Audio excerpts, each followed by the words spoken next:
بسم اللہ الرحمن الرحیم۔ ارم سلیم سپیک کے سبھی ناظرین کو السلام علیکم۔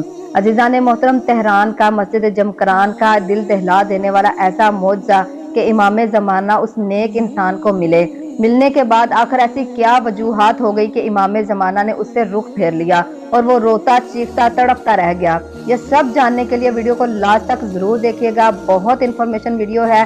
ذرا ویڈیو کو اپنے دوستوں اپنے عزیزوں کے ساتھ لازمی شیئر کیجیے گا۔ تو آپ سے گزارش ہے کہ جو میرے چینل پر نئے ہیں پلیز میرے چینل کو سبسکرائب کر دیں، ویڈیو کو لائک اور کمنٹ میں لبیک یا حسین کہنا ہرگز مت بھولیے گا۔ عزیزان محترم، آیت اللہ جواد تہرانی ارشاد فرماتے ہیں کہ تہران کا ان کے محلے کا ایک جوان تھا اور اسی طرح باقاعدگی کے ساتھ ایران کے مختلف شہروں سے بسیں جاتی تھیں۔ منگل کی شب یعنی کہ اس کی درمیانی شب کو مسجد جمکران تہران کے بھی مختلف علاقوں سے مختلف حصوں سے گاڑیاں جاتی تھیں، تو ایک محلے سے ایک بس جاتی تھی، اس میں جوان، خواتین، مرد، بوڑھے سب جاتے تھے۔ ان میں سے ایک جوان جو مسلسل بلا ناغہ مسجد جمکران جاتا تھا، تو جب 40ویں دن وہ گیا، 40 دن اس کے پورے ہو گئے تھے، کچھ دن اوپر ہو گئے تھے، اسے بہت زیادہ توقع تھی، انتظار تھا اور یہ سن رکھا تھا کہ جو بھی 40 دن جائے گا اس کو زیارت ہوگی، تو اپنی جگہ اسے رنجور تھا کہ میں نے ایسے ہی اپنا وقت ضائع کیا، اپنا ٹائم برباد کیا، ایسے ہی جاتا رہا۔ یہ صرف ایک سنی سنائی بات ہے کہ مولا کے حرم میں 40 دن جاؤ زیارت ہوگی، کہتا یہ لوگوں کی من گھڑت باتیں ہیں، مولا نہیں ملتے۔ تو کچھ دن تقریباً 4 یا 5 دن گزرے تو اس کے گھر والے سارے کسی شادی میں شرکت کے لیے گئے ہوئے تھے، تو یہ گھر میں اکیلا تھا۔ یہ خود آیت اللہ جواد تہرانی یہ بیان کرتے ہیں کہ جب اس جوان کو دیکھا، اس کے چہرے کا رنگ زرد ہے اور رو رو کے اس کی آنکھوں کا رنگ زرد منتور ہوا، آنکھیں دھنس چکی تھیں، تو کہتے ہم نے پوچھا کہ کیا ہوا ہے، خیریت تو ہے؟ تو اس نے پھر اپنی ساری بات بتائی۔ تہرانی یہ بتاتے ہیں کہ اس نے کہا کہ میں مسلسل 40 بدھ جاتا رہا اور پھر پلٹنے کے بعد 1 دن گزر گیا، 2 دن گزر گئے، میں آہستہ آہستہ مایوس ہو گیا کہ ایسا نہیں ہے کہ کوئی جائے گا تو اس کو زیارت ہوگی۔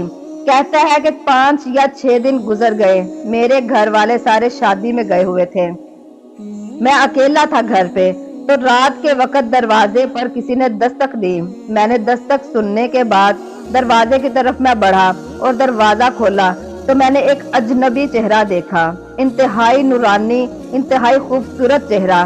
تو میں نے پوچھا کہ آپ کون ہو؟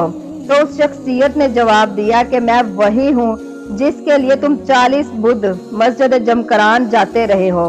تو وہ جوان کہتا ہے کہ جیسے ہی مجھے تعارف ہوا میں نے کوتاہی کی، میں نے کہا کہ مجھے معاف کیجیے گا، کیونکہ میرے دل میں یہ خیال آیا کہ گھر میں کچھ نامناسب چیزیں ہیں، کچھ ایسی تصاویر ہیں جو لگی ہیں جو کہ نامناسب ہیں۔ اگر میں اپنے مہمان کو گھر کے اندر لے جاتا ہوں تو وہ ناپسند کریں گے۔ تو میں نے کہا کہ کچھ لمحے مولا تکلف کریں، دروازے پر ذرا کھڑے رہیں، میں ابھی آتا ہوں، آپ کو اندر لے کر جاتا ہوں۔ تو میں اندر گیا، جلدی گیا، اپنا سامان جو بھی نامناسب چیزیں تھیں اٹھا کر رکھ دی جو ان کو دکھی کر سکتی تھی، وہ تصاویر، وہ سیڈیز میں نے ہٹا دی۔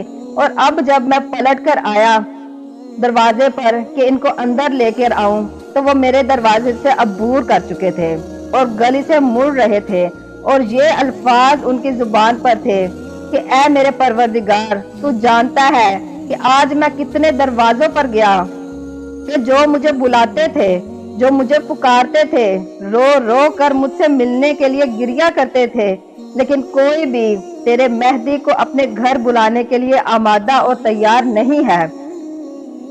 مسئلہ یہ ہے کہ جیسے کہ ایک بہترین کتاب فارسی میں لکھا ہے، فارسی میں یہ کتاب لکھی گئی ہے کہ انتظار امام زمانہ کو انہوں نے 3 بنیادی حصوں میں تقسیم کیا ہے۔ آپ کے ابن حیان اس میں ایک انتظار عامیانہ لکھا ہے، ایک انتظار عالمانہ ہے، ایک انتظار عارفانہ ہے۔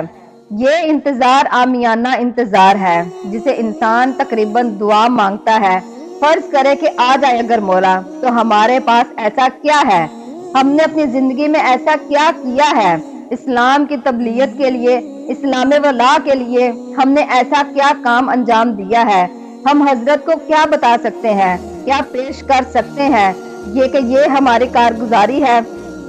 کیا کہیں گے کہ مولا یہ ہے ہمارا سارا نامہ اعمال، کیا ہم اس کے لیے تیار ہیں؟ یہ انتظار عامیانہ انتظار ہے، انتظار برائے انتظار، اس کا مفہوم نہیں ہے۔ امام زمانہ کے ساتھ ہمارا رویہ کیا ہوگا؟ امام زمانہ کے ساتھ ہمارا رویہ وہی ہوگا جو ہمارا قرآن مجید کے ساتھ ہے۔ قرآن مجید جو امام زمانہ کا نسخہ قطبیوں کتابی ہے، ہمارے درمیان، ہم انسانوں کے درمیان ایک ایسی حقیقت کہ جس پر ہم یقین کے ساتھ کہتے ہیں کہ کلام خدا ہے، اللہ کے کلام موجود ہے، اس کے ساتھ ہمارا رویہ کیا ہے؟ جو اوصاف امام حسین علیہ السلام کے وہی اوصاف امام زمانہ کے ہیں۔ آج ہم کہتے ہیں کہ ہم اے کاش امام حسین کے دور وقت میں موجود ہوتے، ہم اپنے مولا پہ جان قربان کرتے، ان لعینوں سے لڑتے، مولا کا ساتھ دیتے، مولا کو اکیلا کبھی نہ چھوڑتے۔ تو عزیزان محترم، آج بھی تو امام موجود ہے نا، ہمارے وقت کے امام۔ تو سوچئے کہ ہم اپنے وقت کے امام کا کتنا ساتھ دے رہے ہیں، ان کے ظہور میں تعجیل کیوں نہیں ہو رہی؟